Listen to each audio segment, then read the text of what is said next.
Hi mga mi! Another day, another mini vlog. Tara, samahan niyo ko sa isang masaya at masiglang araw na ito. So dahil today is Sunday, kumpletos ricados ang mga aliados. Nag-sleepover nga pala sa amin ang aking dalawang pamangkin. Ganito ang kanilang gawain lalo na kapag walang pasok kinabukasan. Nakita kong gising na ang aking panganay pero ayaw pang bumangon. Magaling. At balik na nga tayo sa aming kusina at ito ang aming handa. Sa daming lulutuin, akala mo may piyestang parating.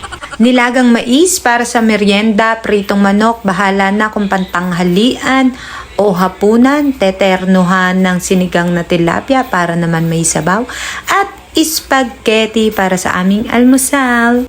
And sinisimulan ko na nga pala dito sa paghahanda ng aking mga lulutuin dahil sa totoo lang marami pa ako nag-iintay na labahin.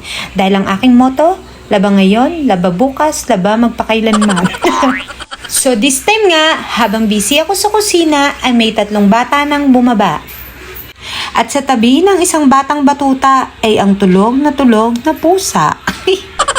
Ay, commercial, may burlesque queen na kong nanay. Hindi, maliligo yan.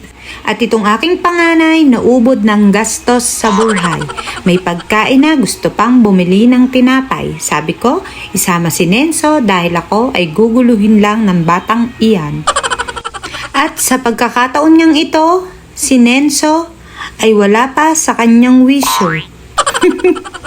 At bago pa man sila makadating, ako ay nakaluto na ng aming aalmusalin. Isang masarap na spaghetti. Ket, Damihan mo pa ang paglamon, Ante Momina, nang ang damit mo ay talagang wala nang magkasya. And extra for today's video ang aking panganay dahil hindi mo yan laging mahagilap sa bahay dahil siya ay busy sa kanyang school activities. Masaya ang aming kainan dahil lahat kami dito ay sabi diet. Ay, filter yun, mother. At dito naman sa taas, gising na si Nora at si Vilma ng aming pamilya. Inakyatan ko na nga lang pala sila ng almusal para dito na lang din sa kwarto sila pakainin. As usual, para magaan ang aking buhay, ay dito ko na lang sila pakakainin.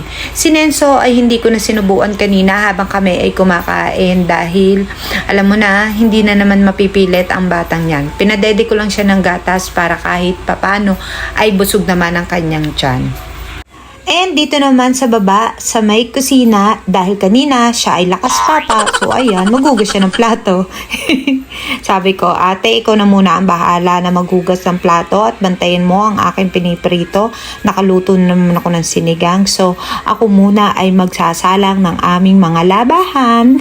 So sa pagkakataon ngang ito mga mimasur ay sinilip ko na ang aking labahan at nagsalang na ako ng panibago. Sa totoo lang mga mino, nakapaglaban na ako kahapon. Day 1 yun at ngayon ang day 2. Sa pagkakataong ito ay kinukumbinsi ko na rin yung aking mga anak na maligo na. Pero bago ang lahat, gagayahin niya muna ang kanyang pinapanood. Paano daw yun, Chong? Dabo sa pusita. Fast forward na nga tayo mga mi. So akin na silang pinaliliguan at ang aking huling-huling ginagawa ay ang sipilyuhan. Si Ellie ay marunong na mag-toothbrush na kanyang sarili pero itong maliit syempre akin na munang tinutoothbrush siya. Sa mga ganitong gawain, hindi ito isang one click lang. Nakagaya na pinapanood natin na minuto lang. Umuubos po talaga ito ng oras bago kumatapos. Ang pag-aasikaso, kagaya na lamang ng pagpapakain, pagpapaligo, ay everyday routine ko na yan. Nagbabago lang yan kapag nandito yung aking panganay dahil meron ako nakakatuwang. Kung minsan, lalo na kapag araw ng paglalaba ko, syempre malaking tulong sa akin na hindi na ako yung gagawa nito, siya na ang gumagawa nito. Kaya lang, ngayong araw na ito, meron na naman silang practice sa school. Kaya naman, mag-isa ko tong ginagawa. Dahil sabi ko nga sa inyo, I'm a strong, beautiful woman. Konti na lang, lulunok na ako ng bato. At sisigaw ng Tara! At bago ako sumabak sa isang matinding labanan, ng labahan, naligo na muna ako. Oo mga mimasur, sinanay ko yung sarili ko na maligo na muna bago maglaba.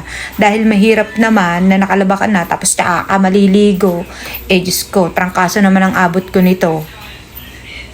Mga alas 2:30 na nga ako natapos makapaglaba. So ngayon pa lang ako nag-uumpisang magluto ng aming pananghalian.